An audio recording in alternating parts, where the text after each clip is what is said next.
Okay, so you should probably not watch this video if you haven't watched all of part 3, just for the sake of spoilers. And then also, all the music in this video was done by Astrophysics, who is really good and deserves support, so I will put their link in the description, and yeah, that's it. Alright, let's go.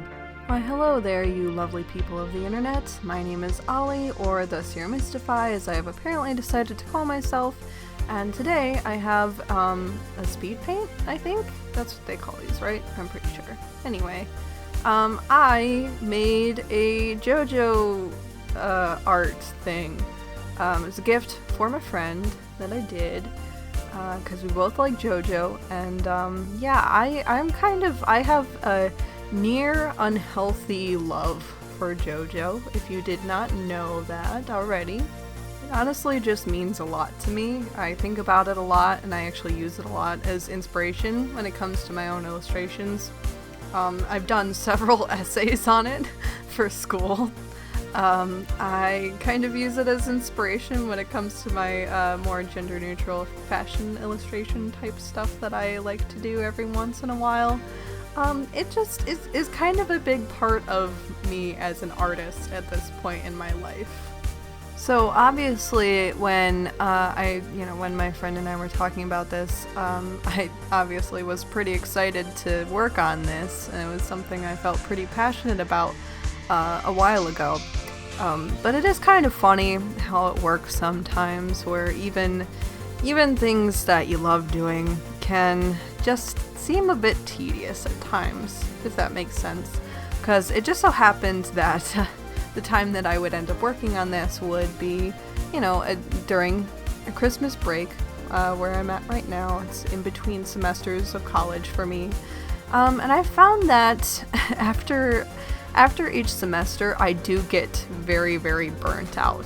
So, I will say that working on this drawing was kind of a bit rough for me in those sorts of ways, just because I'm just really kind of tired of doing art, and that's pretty sad, because of course art is what I'm supposed to want to do, and of course what I want to do for my career, so being able to do it consistently is pretty important. But I do think there is something to say about doing it and thinking about it and doing nothing but it for a long time, just being a way to make things really hard on yourself, and I guess that's just kind of part of art school. That's just kind of something that you can expect when you decide to go to art school, is that you just are going to be put into situations where you just really don't have a choice. You are just gonna have to just draw and draw day after day,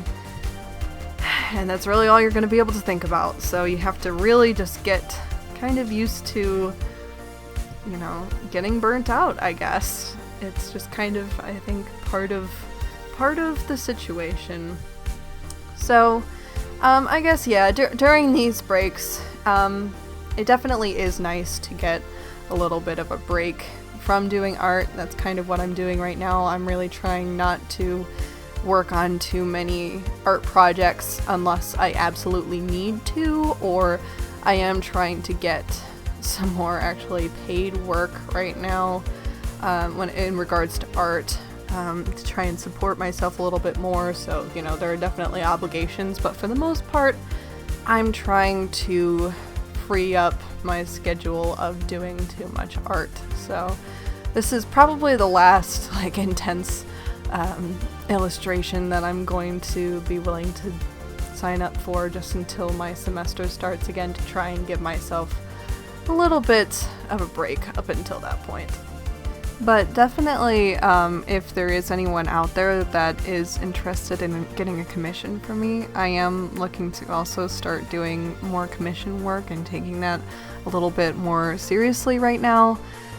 Like I said, I'm trying to take it easy right now, and then of course during the school year I am going to be a little bit more limited on how much time I can spend working on stuff outside of school, but it is really important for me to be starting to get work and, starting to just get myself out there. So definitely if you are interested in commissioning something for me, or I have stickers that I sell on Etsy, so if there's anything like that you are interested in, I would really love it if you would check out my Etsy store, check out some of my work. I now have a website with portfolio of mine there, all that kind of stuff. Or if you're just curious and you just want to see what else I've done, definitely I would really appreciate it if you'd like to check me out a little bit and see what's going on over there.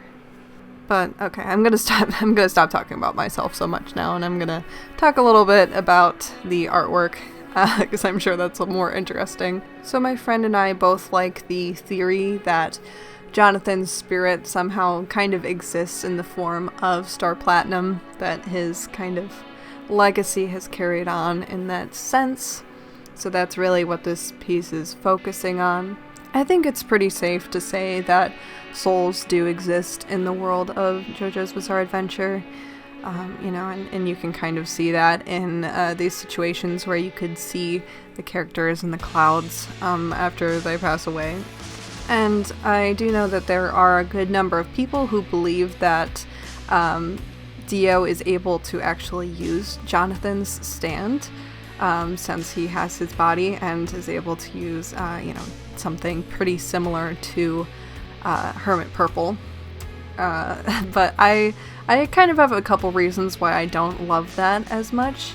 For one, I just don't really love the idea that Jonathan's soul would get trapped with his enemy for the rest of eternity, or however long Dio would have been able to live. But I also think it makes a little bit more sense if it was Jonathan who was responsible for the existence of his descendants' stands, that he would have some connection to them. So I think that kind of wouldn't be too far from then thinking that, hey, maybe he just has a little bit more of a connection to Jotaro, and therefore that kind of manifested itself in the appearance of Star Platinum. But I don't know, I guess that's just my thoughts on it. But there was another thing that he and I were talking about that kind of coincidentally ended up in this into this drawing, is the idea that since Jotaro doesn't really express his emotions too much, the idea that Star Platinum might kind of be a way for him to be a little bit more expressive. And I do like that idea quite a bit, because since you figure it's like the manifestation of his spirit or what have you, the idea that maybe Star Platinum smiles more because of that, or kind of is just able to be a little bit more expressive when Jotaro doesn't feel comfortable or just doesn't really want to do that. Yeah, so I mean, this video is pretty, it's just a pretty laid back thing. I guarantee that I'm going to be doing more JoJo content in the future, probably a little bit more interesting, a little bit more involved, might get into some more discussions about it, that sort of thing. So if you're into that sort of thing, I guess keep your eye out for that. But yeah, I'm going to have links to my Etsy store and the recent collaboration I did with my friend in the description, so if you're interested in that, you can definitely please check that out. And then also, like I said, my new website I will have down there, as well as my Instagram and all that sort of fun stuff. So yeah, I definitely appreciate any support that I get and anything of that nature. So I'd love it if you stuck around for a little bit, maybe watch a couple more videos, maybe subscribe, something like that, and I guess I'll see you when I see ya. Mystifies, I've apparently decided to call myself, and today I tried to make bubble tea and I have eaten an ungodly amount of tapioca pearls. Blue tack stuck to my fingies.